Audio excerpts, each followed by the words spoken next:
Good morning, kids. This is Grandma Freeman, and for Sunday's supper or dinner, I'm planning to make some turkey tetrazzini, and these are the ingredients that I'm planning to use.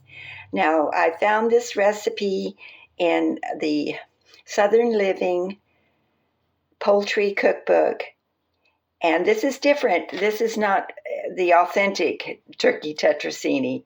And I did make that, and I found it in, I think it was Betty Crocker's cookbook, and it was from the 1970s. But this one looked interesting, and it's nice and easy and quick to fix. And so this is what I'm going to use. I have the dark turkey. It's left over from Thanksgiving, and I need to use that up soon. Now, cooked poultry will last up to 3 or 4 months in your freezer. But I want to go ahead and use that up first. And then I plan to use 2 cups of mozzarella. I'm going to use this turkey gravy, and the recipe calls for turkey broth. And well, there is broth in the gravy, and this will make it nice and rich. And also it calls for a can of cream of chicken soup and a can of cream of mushroom soup.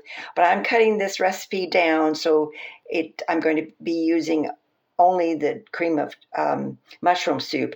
And then a can of, this will be about a half a cup of portobello mushrooms.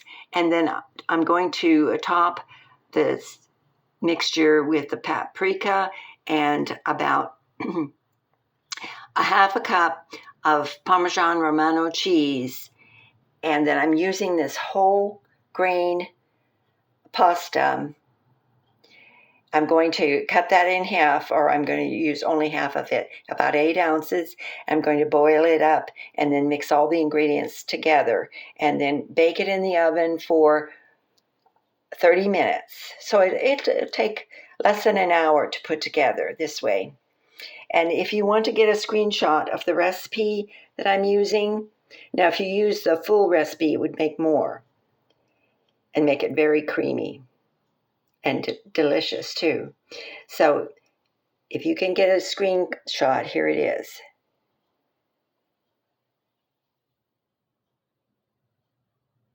And this makes 8 to 10 servings. So that's perfect for a family of 4 or more.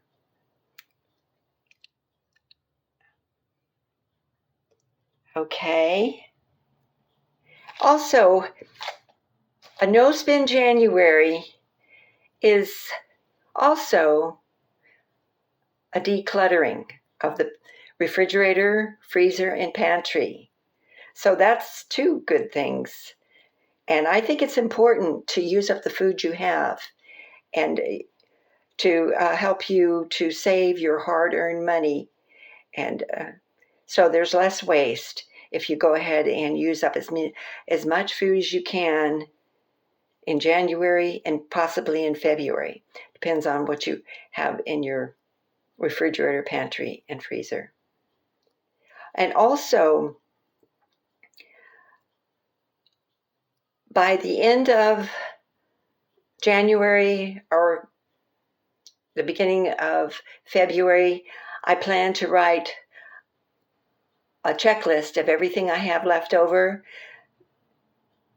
and then I can write a grocery list to make sure that my menu plan will go into February and I can use up everything that I have if I haven't already by that time.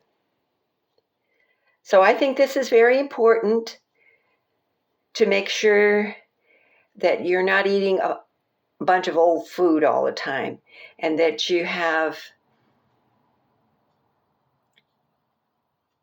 safe food to eat. So the longer it sits, and if you go past those sell-by dates, and you're taking a chance. I know a lot of people say that food will last a long time, but it's best to eat it while it's fresh. And it's okay to stock up for the winter, but I feel it's safer just to, and more economical to use up what I have this month so that I can take care of leftover Christmas expenses. I hope you enjoyed this video. Please like and subscribe and have a blessed day. Bye now.